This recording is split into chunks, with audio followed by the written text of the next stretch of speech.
পুরা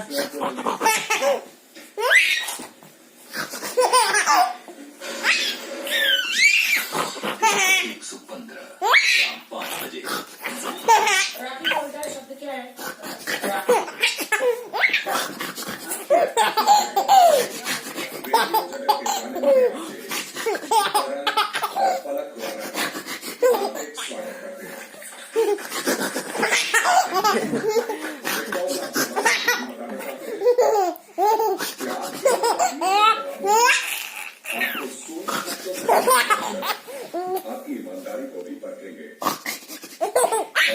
आपके जवाब की ईमानदारी देखी है